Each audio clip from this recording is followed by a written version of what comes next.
José Filomeno dos Santos, nascido no dia 15 de maio de 1936, em Santa Luzia do Itani, Ceará, nacionalidade brasileira, filho de Maria Filomena de Jesus. Helena Maria de Camargo, nascida no dia 1º de março de 1950, em Iracatu, São Paulo, nacionalidade brasileira, filha de Florísio Pires de Camargo e de Maria dos Santos Camargo.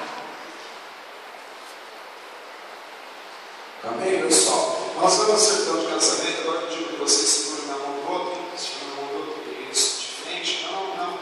Se puder colocar um pouquinho de lado aqui, nas duas mãos. Isso, de montar aqui de frente. Só posso segurar aqui, só um pouquinho. Isso. Amém. Glória a Deus. Pessoal, olha, irmãos, nós vimos aqui pela certidão de casamento que a união